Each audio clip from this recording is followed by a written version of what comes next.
जय हिंद दोस्तों। चैनल पे आप सभी लोगों का बहुत बहुत स्वागत है। हम लोग आज एक बहुत ही इम्पोर्टेंट टॉपिक देखने वाले हैं ट्राइबल एस्पेक्ट का, और वो है, जैसा कि आप यहाँ टाइटल में देख भी रहे हैं, schedule 6 areas. Schedule 6 areas article 244 to article 275 1। जब भी हम लोग ट्राइबल ऑटोनॉमी की बात करते हैं, या जहाँ पे आदिवासी लोग खुद से ही अपने कस्टमरी लॉज को सेफ रख पाएँ, इस तरह के जब हम रूल्स एंड रेगुलेशंस की बात करते हैं तो सबसे इम्पॉर्टेंट दो चीज़ें सामने आती हैं, शेड्यूल 5 एरियाज और शेड्यूल 6 एरियाज। तो शेड्यूल 5 में हालांकि उतनी ज़्यादा छूट या स्वतंत्रता नहीं दी गई है, लेकिन जो शेड्यूल 6 एरियाज है वहाँ पे बहुत ज़्यादा दी गई है।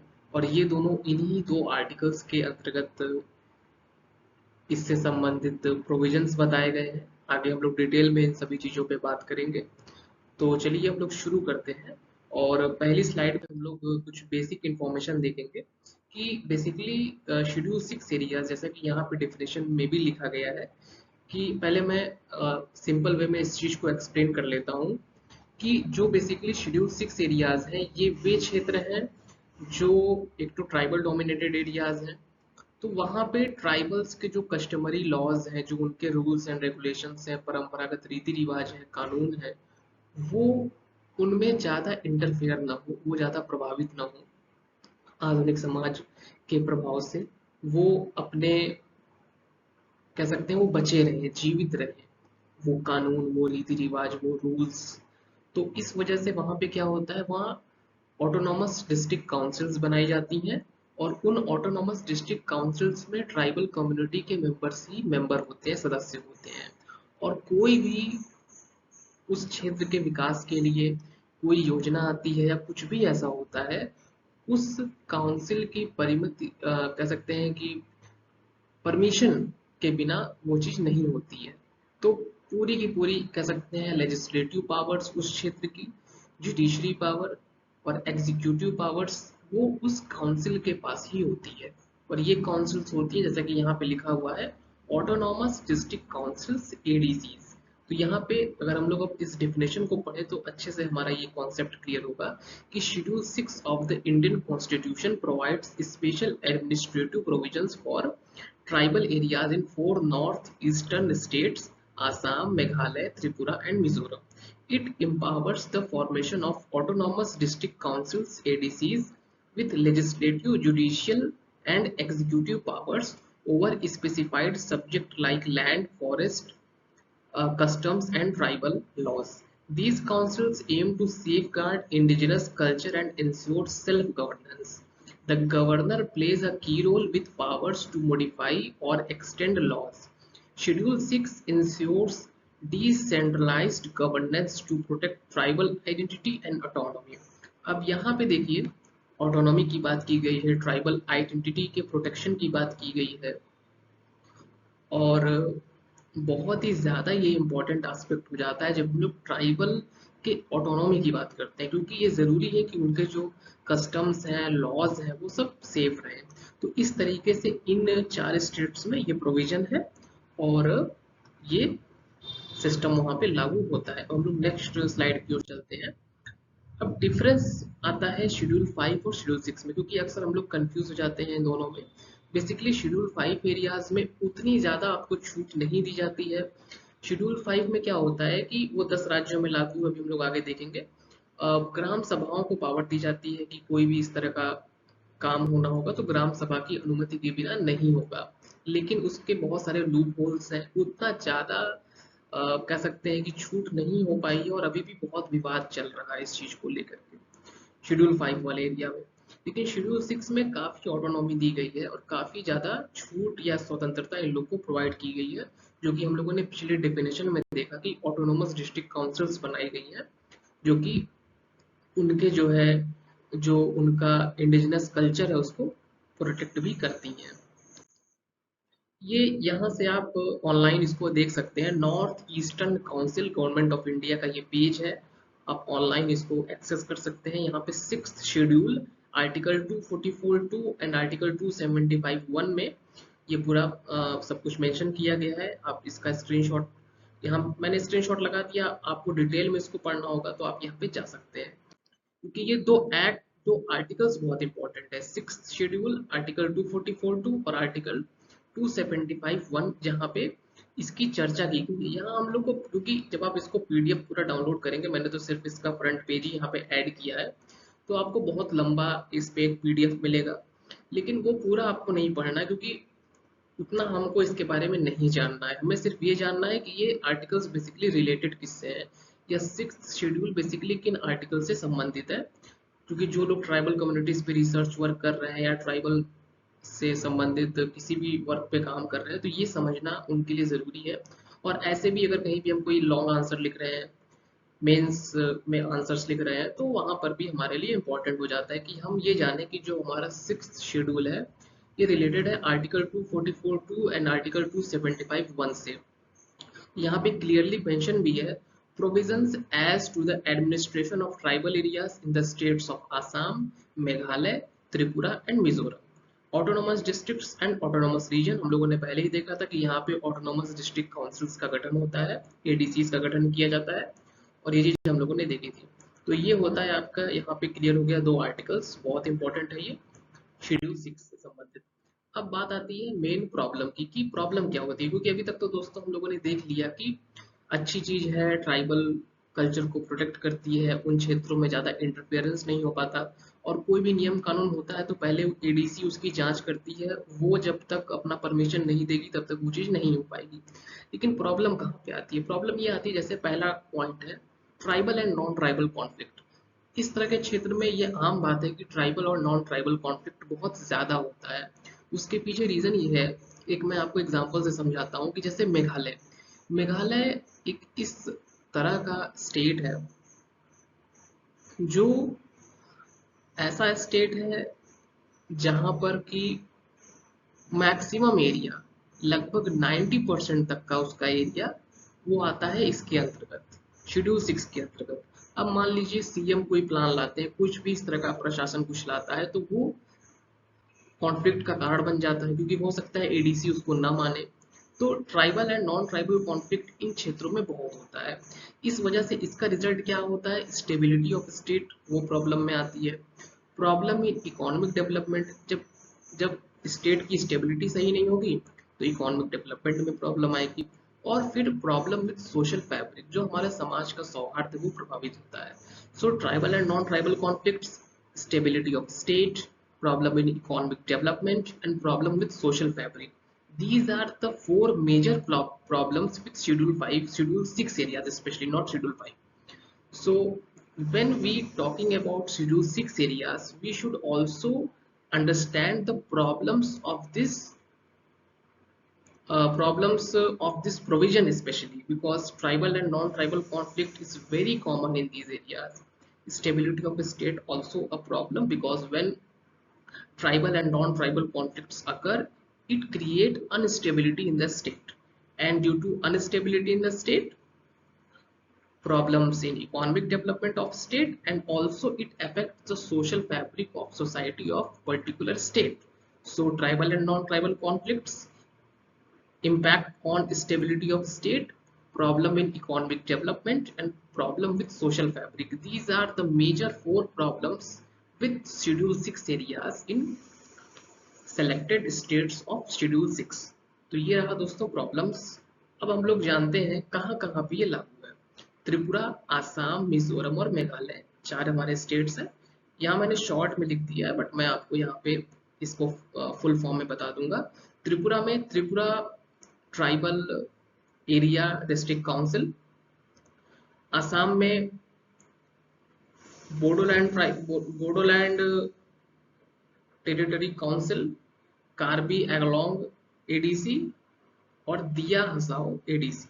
ओके, मिजोरम में चकमा, लाई, मारा एडीसी, और मेघालय में गारो, खासी, जयंतिया एडीसी। गारो हिल एडीसी, जयंतिया हिल एडीसी और खासी हिल एडीसी। तीन मेघालय में हो गए, तीन मिजोरम में हो गए, तीन आसाम में हो गए और एक त्रिपुरा में हो गया। इसमें आप देख रहे हैं मेघालय का ऑलमोस्ट पूरा एरिया शेड्यूल 6 में आ रहा है। इन सभी स्टेट्स में पूरा पूरा एरिया नहीं आ रहा है, कुछ सेलेक्टेड जगह ही आ रही है। और वो जगह कौन सी होती है जहाँ पे ट्राइबल डोमिनेटेड एरिया ज़्यादा होता है, उसकी अपने क्राइटेरिया होती है, उसको वो लोग इसमें शामिल कर लेते हैं। स्पेशली 50% से ज़्यादा अगर ट्राइबल पॉपुलेशन है, हाईली कंसंट्रेशन है शेड्यूल ट्राइब का, तो उसको देखा जाता है इसके अंतर्गत। अब हम लोग एक बार मैप देख लेते हैं, जो अभी हम लोग लोकेशन देख रहे थे। देखिए, बोडोलैंड एडीसी हो गया, कार्बी एंगलोंग एडीसी हो गया, और जो दिया हसाओ एडीसी था उसी, ये वही है, नाम उसका चेंज हो गया था बाद में, ये वाला। और ये तीन आपके मेघालय के हो गए, गारो खासी जयंतिया। त्रिपुरा वाला एडीसी ये हो गया, त्रिपुरा टेरिटोरियल काउंसिल या त्रिपुरा जो ट्राइबल एडीसी है वो। चकमा, लाई और मारा ये हो गए मिजोरम के। तो ये हो गए आपके ऑटोनॉमस डिस्ट्रिक्ट काउंसिल्स। अब बात आती है मेंबर्स की। तो एक एडीसी में 30 मेंबर होते हैं, 5 साल का कार्यकाल होता है, 4 मेंबर नॉमिनेट होते हैं गवर्नर के माध्यम से, 26 इलेक्टेड मेंबर्स होते हैं। और अब इसमें प्रॉब्लम एक और आती है, हम लोगों ने दोस्तों प्रॉब्लम की बात अभी पहले की थी, लेकिन यहाँ पे एक पॉइंट और मैंने यहाँ पे ऐड किया है, different centres of powers and problem with act east policy. क्योंकि इस समय गवर्नमेंट का पहले प्लान था लुक ईस्ट पॉलिसी का, but in present time government is try to do or try to develop northeast as a gateway to southeast asia, because northeast can play a gateway role for increasing india's influence in southeast asian region. So sometimes it create conflict between tribal and non-tribals, and it is the reason for the problem of schedule 6 areas. So different center of powers, because sometimes CM has also some power, but ADC has also some powers. So there is a conflict in powers, and it is different center of powers. So it is you can say demerits of Schedule 6 areas.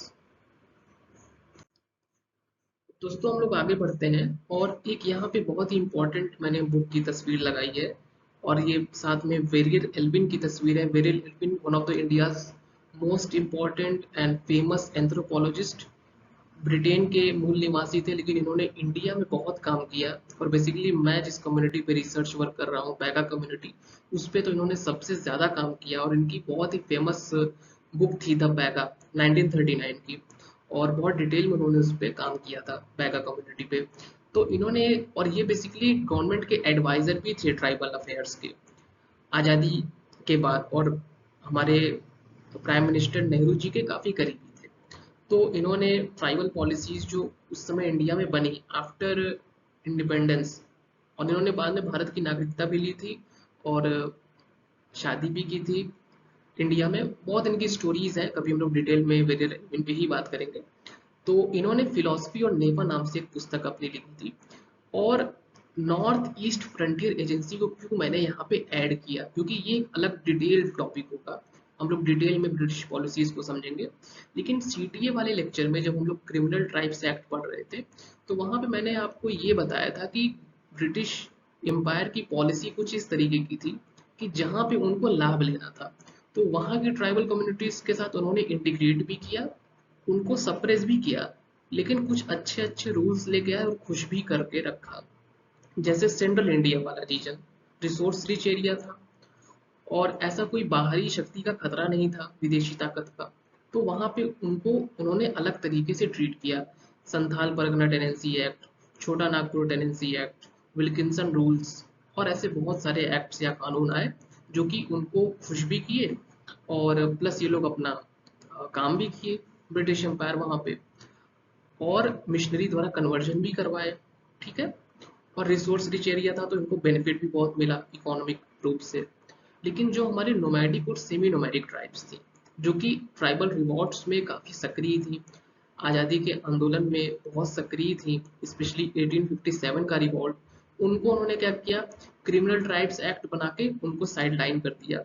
उसके पहले ठगी and dacoity act बना था 1830 और 40 के दशक में, वो करके जो हमारी नोमैडिक और सेमी नोमैडिक ट्राइब्स थी उनको उन्होंने साइड लाइन कर दिया। ठीक है, सेंट्रल इंडियन ट्राइब्स को कैसे ट्रीट किया, उनके साथ इंटीग्रेट किया, उनका शोषण भी किया, लेकिन कुछ रूल्स एंड रेगुलेशन ला के उनको खुश भी रखा, और धीरे धीरे करके उनका एक्सप्लॉइटेशन करते रहे, ये चीज ध्यान दीजिएगा। लेकिन जो नॉर्थ ईस्ट वाला एरिया था उसको उन्होंने कैसे ट्रीट किया? नॉर्थ ईस्ट को उन्होंने एक बफर जोन की तरह ट्रीट किया। नॉर्थ ईस्ट में, ओवरऑल नॉर्थ ईस्ट में उन्होंने क्या किया कि ज्यादा इंटरफेयर नहीं किया, बहुत मिनिमम इंटरफेयर किया, क्योंकि एक तरफ चाइना था, एक तरफ बर्मा था, अभी का म्यांमार, और दोनों से खतरा था। चाइना में उस समय क्विंग डायनेस्टी थी जो कि एक्सपेंशन वाली पॉलिसी को फॉलो करती थी।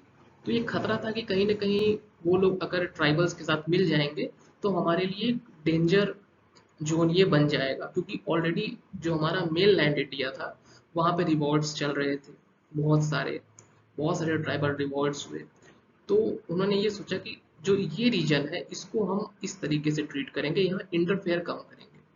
तो ये वो बहुत ही इंपॉर्टेंट है, अ फिलोसफी फॉर नेफा। इसमें इन सब चीज़ों पे बात की गई है। और नेफा पे हम लोग कभी डिटेल में आएंगे तो नेफा, नेफ्ट, कैसे फिर अरुणाचल प्रदेश बना, पहले यूटी बना, फिर उसको स्टेटहुड मिला, और क्या पॉलिसीज थी ब्रिटिश की, वो हम लोग डिटेल में जानेंगे। लेकिन आज हम लोगों ने एक स्टोरी के फॉर्म में देख लिया कि जो, और यही पॉइंट समझना जरूरी है कि ब्रिटिश एम्पायर का जो प्लान था वो ये था, नॉर्थ ईस्ट में मिनिमम इंटरफेयर करना, जिससे कि विदेशी विदेशी ताकतें उसका फायदा ना उठा पाए, क्योंकि ज्यादा इंटरफेयर होता वहाँ की ट्राइब्स परेशान ज्यादा होती, तो कहीं ना कहीं विदेशी ताकतें उनका साथ देने आ सकती थी और प्रॉब्लम बढ़ सकती थी। ठीक है, और एक चीज तो ये हुई। सेकंड चीज ये होती है यहाँ पे इस पूरे रीजन पे कि जब इंटरफेयर नहीं हुआ लेकिन कंट्रोल रखे, ऐसा नहीं कंट्रोल नहीं रखे, ये लोग कंट्रोल रख रहे थे, इंटरफेयर कम करते थे। तो धीरे धीरे यहाँ पे जो मिशनरीज थी वो बहुत ज़्यादा एक्टिव हुई, इसलिए आप देखेंगे नॉर्थ ईस्ट में जो क्रिश्चियनिटी में कन्वर्जन हुआ वो बहुत ज़्यादा हुआ। इसके पीछे एक रीज़न ये भी था, मैं कहीं पढ़ रहा था कि नॉर्थ ईस्ट की ट्राइब्स, उनके रूट्स से वो उतना ज़्यादा जुड़ी नहीं थी, तो इजीली कन्वर्जन हो गया। सेंट्रल इंडिया में आंदोलन होने लगे, जैसे उलगुलान मूवमेंट हुआ, बहुत सारे छोटे बड़े मूवमेंट्स हुए, तो वहां पे सेंट्रल इंडिया के ट्राइब्स के बीच में ये कन्वर्जन वाला मामला उतना ये सफल नहीं कर पाए अंग्रेज। और ये हमें परसेंटेज में भी देखने को मिलता है कि सेंट्रल इंडिया में बहुत कम कन्वर्जन हुआ झारखंड में, एमपी में, छत्तीसगढ़ में, लेकिन उतना नहीं हो पाया। बट नॉर्थ ईस्ट में बहुत ज्यादा हुआ, क्योंकि नॉर्थ ईस्ट बिल्कुल आइसोलेट हो चुका था मेनलैंड से। तो हम लोग आगे बढ़ते हैं। अब देखिए, एक मैंने चार्ट बनाया है, ये बेसिकली डिफरेंस बता रहा है शेड्यूल 5 और शेड्यूल 6 एरियाज में। रीजन कवर्ड शेड्यूल 5 में central and eastern India, schedule 6 में नॉर्थ ईस्ट इंडिया। इसके बाद स्टेट्स इंक्लूडेड, शेड्यूल 5 में ये 10 राज्य आते हैं, शेड्यूल 6 में आता है ये आपका ये 4 स्टेट्स। एडमिनिस्ट्रेटिव बॉडी, यहाँ पे कोई ऑटोनोमस काउंसिल नहीं होती है, शेड्यूल 6 में होती है, एडीसी के बारे में हम लोगों ने पढ़ा था। बाकी लेजिस्लेटिव जुडिशियल पावर्स ऐसा कुछ शेड्यूल 5 में नहीं किया गया है, शेड्यूल 6 में किया गया है। और इसका ऑब्जेक्टिव क्या है? बेसिकली ट्राइबल राइट्स को अंडर स्टेट गवर्नमेंट गवर्नमेंट के ही प्रोटेक्ट करना। और शेड्यूल 6 को क्या है, इसमें क्या है कि पूरी की पूरी ऑटोनॉमी दी गई है। अब देखिए, ये तो हो गई बात टेक्स्ट की। अब मैं आपको एज अ स्टोरी के फॉर्म में अगर बताऊं तो बेसिक डिफरेंस ये है कि शेड्यूल 5 में सब कुछ राज्य सरकार के सहमति से ही होता है, लेकिन ग्राम सभा को पावर दी जाती है कि उसकी अनुमति के बिना ये चीज नहीं होगी। ठीक है, लेकिन उसमें बहुत सारे लूप होल्स भी हैं जो कि आए दिन हम लोग को देखने को मिलते हैं। इसका एक बहुत अच्छा एग्जाम्पल है, अभी हसदेव फॉरेस्ट में क्या हुआ कि वो एरिया शेड्यूल 5 में आता है, लेकिन वहां पे ग्राम सभा ने अनुमति नहीं दी जंगल काटने की, लेकिन ये लोगों ने फर्जी दस्तावेज तैयार करके, फर्जी साइन बना के लोगों के कटाई शुरू कर दी। और ये कहा गया कि ग्राम सभा ने अनुमति दे दी है। अब इस चीज पे बहुत विवाद चल रहा है अभी भी कि शेड्यूल 5 के जो प्रोविजंस हैं उनमें कुछ लूप होल्स हैं।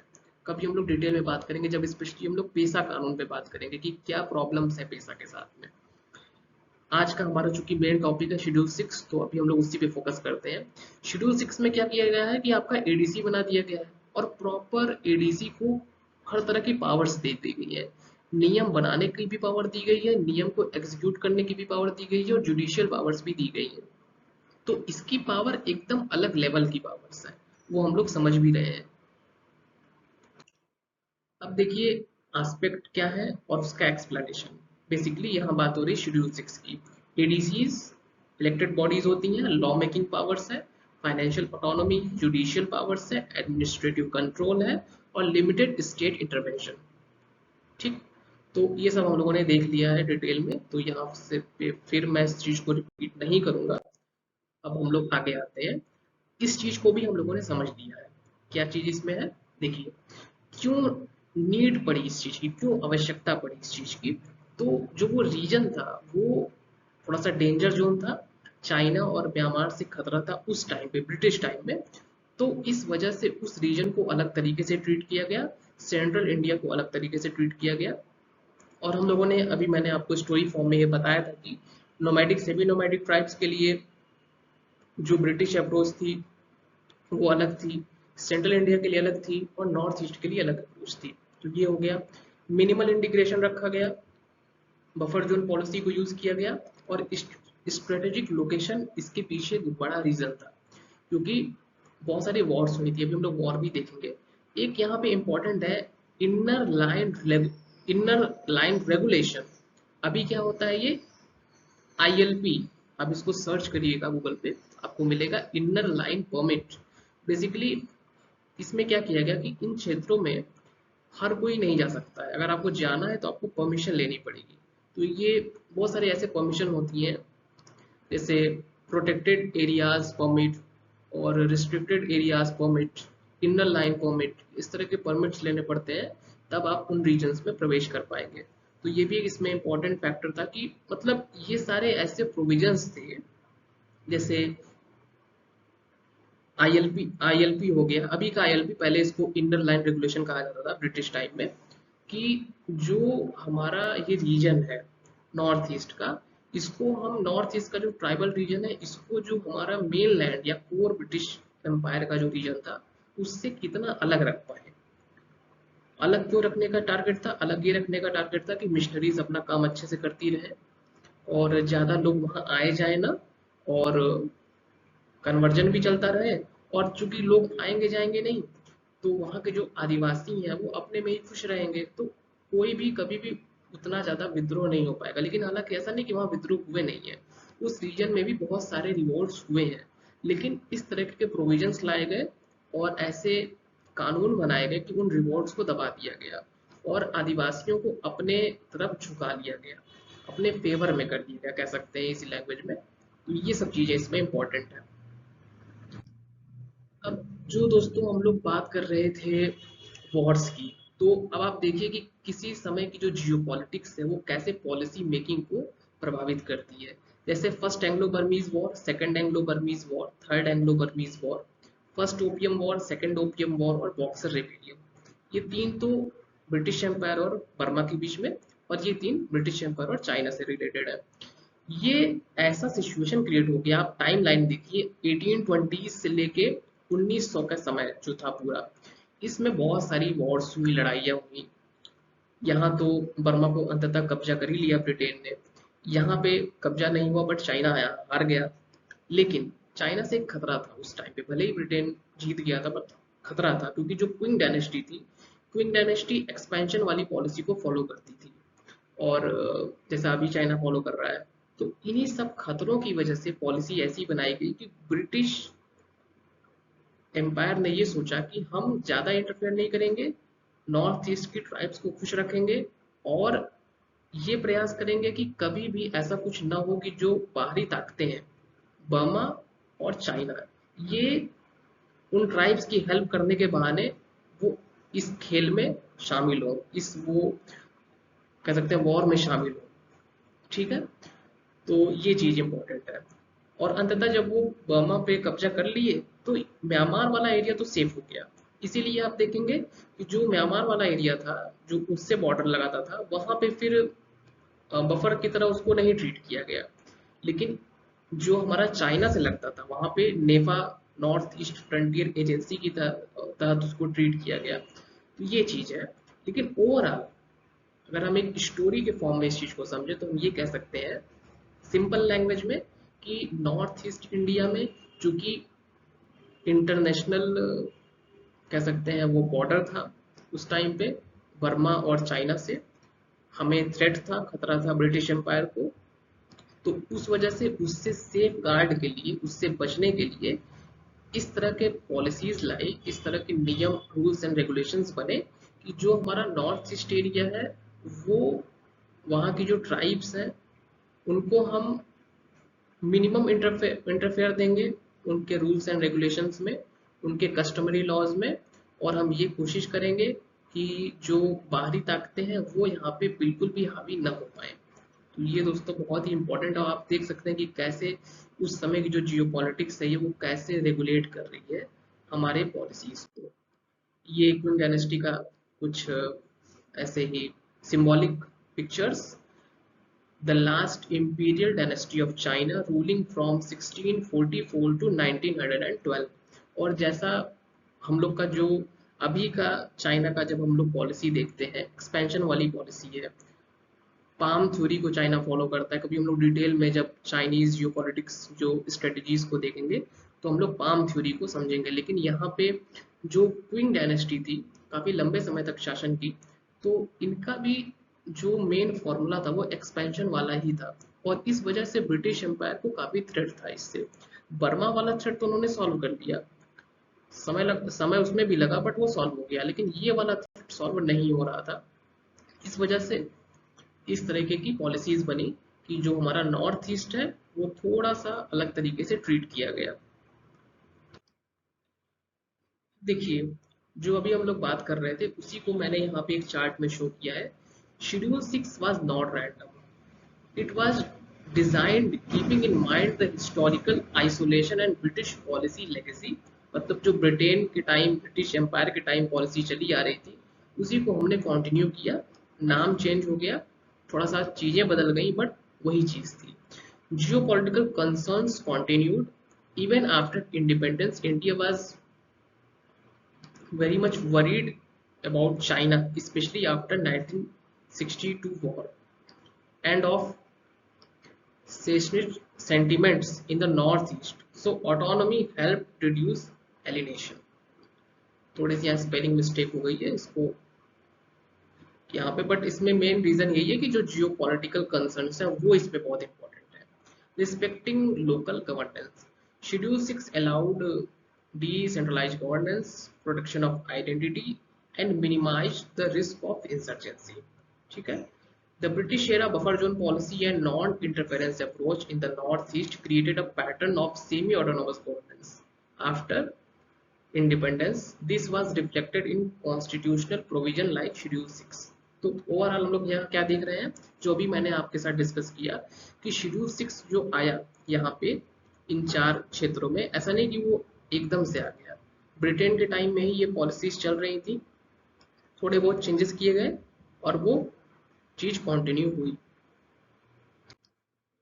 अब देखिए यहाँ पर भी वही चीजें हैं जो अभी हम लोग ऑलरेडी डिस्कस कर चुके हैं कि सेंट्रल इंडिया में ज़्यादा इंटरफेयर किया गया क्योंकि वहाँ का अलग नियम कानून था, वहाँ शेड्यूल 5 लगा उन क्षेत्रों में और अदर क्षेत्रों में। लेकिन नॉर्थ ईस्ट में चूंकि बर्मा चाइना थे, जियो पॉलिटिकल लोकेशन थी, टेंशंस थे, फॉरेन थ्रेट था, इस वजह से उसको नॉन इंटरफेरेंस एंड बफर जो है वहाँ पे क्रिएट किया गया।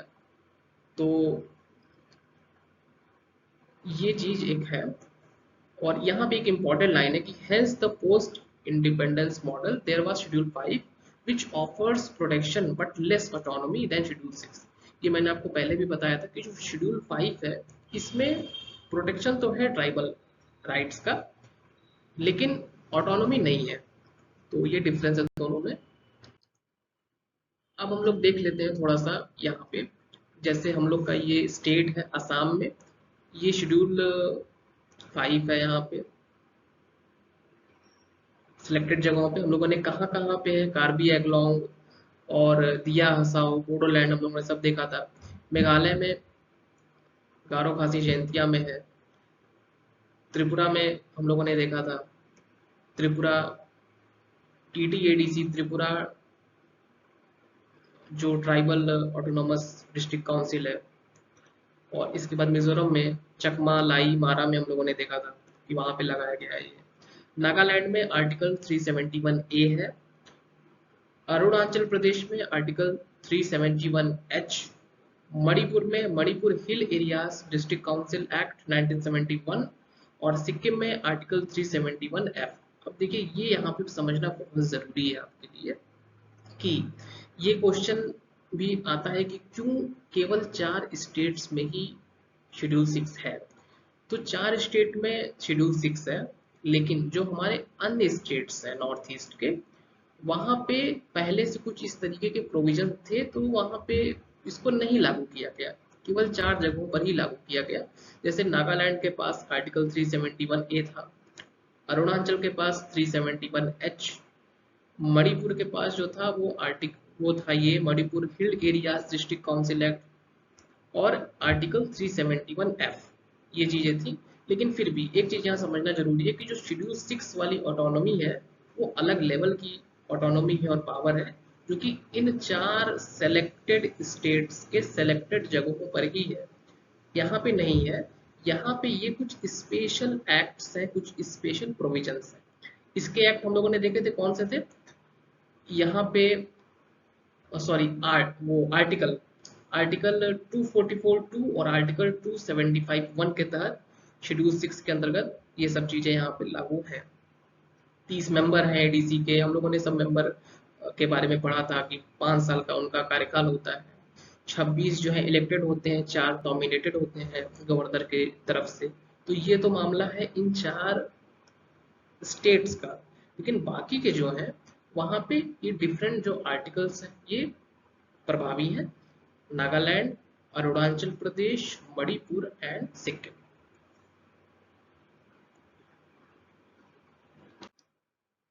अब देखिए यहाँ पे है, in North East India Assam, Meghalaya, Tripura and Mizoram are covered under schedule 6, allowing autonomous district councils to manage local laws, customs and land. Other states like Nagaland, Arunachal Pradesh, Manipur and Sikkim have special constitutional protection under Article 371 series और special state acts।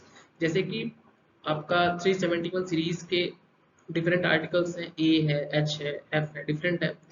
Manipur में special state act लग रहा है।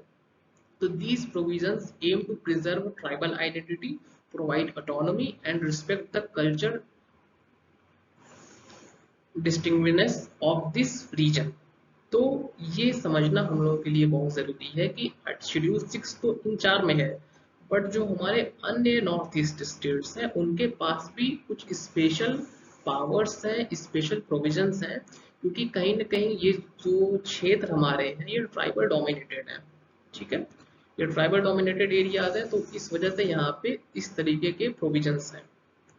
और उसके पीछे का background क्या है वो हम लोगों ने देख ही लिया कि कैसे फॉरेन थ्रेट था।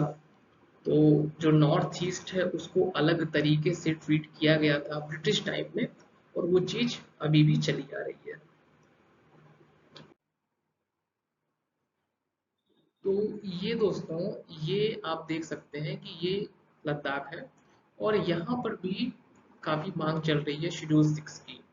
लेकिन यहाँ पे ये मांग अभी मानी नहीं जा रही है, क्योंकि और ये रिसेंटली काफ़ी समय से न्यूज़ में भी रहा है, बट चूंकि ये फॉरेन थ्रेट्स भी है, यहाँ पे इंटरनेशनल बॉर्डर वाला एरिया है, तो इस वजह से थोड़ा सा यहाँ पे गवर्नमेंट प्रोविजंस को नहीं ला रही है। लेकिन ये आपको माइंड में रखना पड़ेगा कि शेड्यूल 6 की जो मांग है वो लद्दाख में चल रही है, और काफ़ी ये लगभग आप ये देख सकते हैं कि 2-2.5 साल पहले ये न्यूज़ बहुत ज़्यादा चर्चा में थी, अभी फिलहाल तो उतना नहीं है। बट मैंने यहाँ पे ऐड कर दिया कि आपको अभी के करंट सिनेरियो की भी एक चीज़ ये माइंड में रहे कि लद्दाख में मांग चल रही थी शेड्यूल 6 की, क्योंकि वहाँ पर भी काफ़ी ट्राइबल वाला एरिया है। तो उनका ये मानना है कि क्योंकि इतने ज़्यादा टूरिस्ट आते हैं और काफ़ी ज़्यादा वहाँ का जो पूरा इन्वायरमेंट है वो, उस पर नेगेटिव इम्पैक्ट बहुत पड़ा है टूरिज्म का। तो इस वजह से वहाँ के लोगों की ये मांग है। और वाई द गवर्नमेंट, क्यों गवर्नमेंट जो है इसको नहीं ला रही है? नेशनल सिक्योरिटी का एक कंसर्न है, यूटी स्टेटस इसको दिया गया है, और जो इसका अल्टरनेटिव कुछ सोचा जा रहा है, लेकिन अभी भी वो पूरी तरीके से ये चीज़ें यहाँ पे नहीं आ पा रही हैं। और इसमें मेन जो इम्पोर्टेंट रोल प्ले कर रहे हैं सोनम वांगचुक। सभी लोगों ने थ्री इडियट मूवी देखी होगी, तो उसमें आमिर खान का जो रोल जिनसे प्रेरित था वो बेसिकली सोनम वांगचुक महोदय ही थे। तो इस इन्होंने काफ़ी ज़्यादा ये अपने अनशन की इनकी काफ़ी तस्वीरें भी देखी रही होंगी, काफ़ी उस समय वायरल थी। और इन्होंने काफ़ी ये इस चीज़ को लेके ये काफ़ी सक्रिय हैं और ये काफ़ी उस चीज़ को लेके लड़ाई भी लड़ रहे हैं। लेकिन अभी फ़िलहाल इनको इस चीज़ में सफलता नहीं मिल पाई है। अब देखते हैं इन फ्यूचर क्या होता है कि लद्दाख में शेड्यूल 6 लागू होता है कि नहीं लागू होता है, ये तो भविष्य ही बताएगा। लेकिन बहुत सारे कंसर्न्स हैं, इस वजह से गवर्नमेंट इस पूरे रीजन को प्रॉपरली अपने कंट्रोल में जो है वो लेना चाह रही है। तो ये दोस्तों रहा हमारा लेक्चर शेड्यूल 6 एरियाज को लेकर के, जहाँ पे आप लोगों ने डिटेल में पूरे के पूरे हिस्टोरिकल बैकग्राउंड को जाना शेड्यूल 6 के, मेजर क्या प्रोविजंस थे, क्या बैकग्राउंड था। हम लोगों ने जियो पॉलिटिक्स से रिलेट किया, रिलेटेड आर्टिकल्स को समझा और बहुत सारे उससे एसोसिएटेड चीज़ों को भी देखा। अब नेक्स्ट हम लोग किसी और इम्पोर्टेंट ट्राइबल एस्पेक्ट पे बात करेंगे, बट फिलहाल इस वाले लेक्चर में इतना ही। धन्यवाद।